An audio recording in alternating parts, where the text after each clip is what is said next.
may well be that the full horror of what's facing us over the next few years has not really dawned upon some of our neighbouring authorities. That's for them to answer. I think the full horror hasn't dawned on anybody. Well, that's to be perfectly honest, because we are in danger of a double-dip recession. Well, that's a separate issue which you can take up with Dan Porter, who seems to know about these things. What I'm concerned with here is about the issue, as your county council and Suffolk County Council, prepared to argue the case for Suffolk and do my best in terms of managing the budget.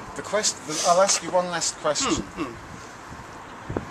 You're an elected member, so are the people who are in Suffolk County Council cabinet. Correct. Correct? Correct. There is large public outcry against particularly library cuts.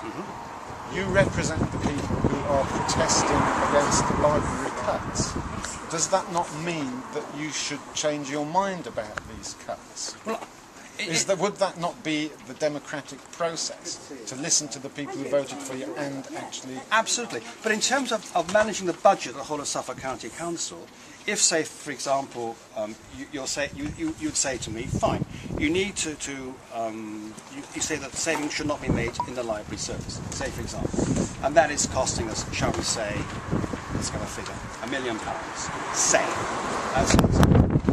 Then that £1 million, which we're not going to reduce the expenditure on library service, has to be found elsewhere for the service which the county council runs. Now, if I make the point to you that it is facile and some people can do it. Right, you save your management costs. Fine, you can do that. The management costs have been saved. But if your management costs are already among the cheapest in the country, you have very little room to go in terms of that. So you've got to look back at other services which you've got to look at in terms of where you're going to make those particular savings. Now, and that is something which we'll have to do. And certainly, in terms of the services which people require and want, take out of that. You take, for example, the other budget which is in the public eye at the present moment, which is the school crossing patrols, which as you appreciate, costs something in the order of £250,000 a year to run. Now, people are saying we want to keep the school crossing patrols, we want those people to be employed by Suffolk County Council. Fine. If you want to find £250,000 from the County Council, then where else do we actually go? So we look at all these particular things, and some services which we simply have to provide. For example, school transport. I provide transport to get young people to school and all the rest of it. We can do it as efficient as we possibly can. That still is costing us £20 million of money, which has to be found out to the council taxpayers. So you're quite right to challenge the basis on which we actually do it. I'm quite happy to accept that challenge. But in terms of what we're trying to achieve it here, it is a question of what services do we actually try to manage.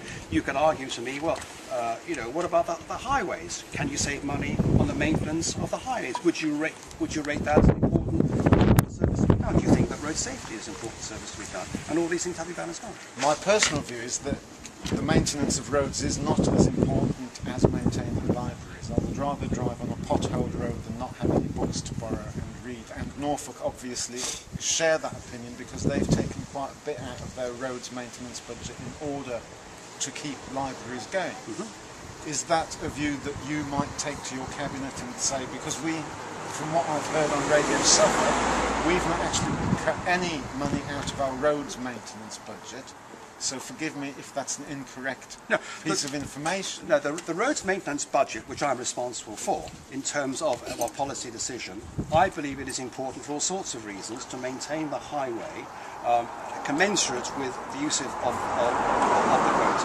In particular, I'm concerned to ensure that we maintain our highways so that the damage doesn't become so great in a few years' time it costs us considerably more to put those particular damage right. So it is true to say, that I managed to maintain sufficient resources for highways maintenance to maintain them in their present condition, to ensure they don't deteriorate. But what I'm also doing in terms of next year, looking at our budgetary requirements for next year, which is a 50 million reduction in our revenue sources, to seeing better ways, increasing better ways of doing the maintenance of our highways in Suffolk by getting more value out of our contractors and doing it that way as well. So I would envisage, in fact, in terms of cash terms, the money, as the demand goes up, the money would remain the same, or may well be part and parcel of my infrastructure towards the revenue saving for the year after next. But certainly, as we go forward for next year, it is true to say, and it's been my responsibility to ensure that we have sufficient money in the resource. Now, you're right in terms of where you place your priorities. I mean, in terms of a culture,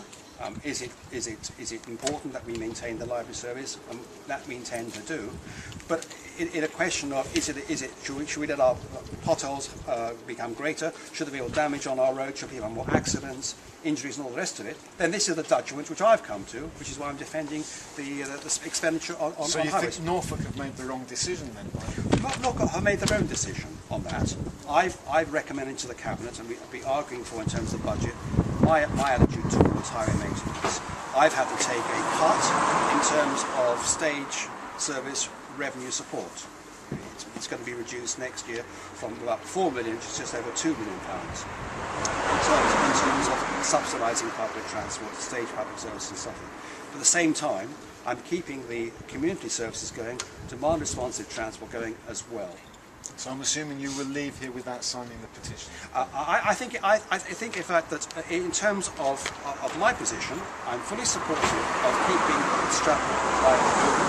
I think that as people voice their concerns about the library service, that will resonate with members of the Cabinet, and see whether in fact that in terms of what the public wants, in terms of, after all, we are a response to the public, whether in terms of that they would see a deterioration in terms of the highway maintenance, as an example, or a reduction in the care for the elderly, or reduction in care of vulnerable children, whether the balance could be shifted elsewhere. I think those last 2 points are quite emotional, blackmailing type points.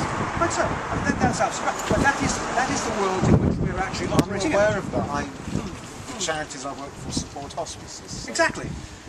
And I see, for example, that Dr. Dan Poulter was quoted in the House of Commons saying the NHS should spend money on hospices. That was his view. So that was his take on the need for hospices. That's absolutely fine. I'm not sure whether Andrew Lansley, as a minister responsible for that, I'm sure that he's no doubt seen Andrew Lansley and told I want more money for hospices in Suffolk.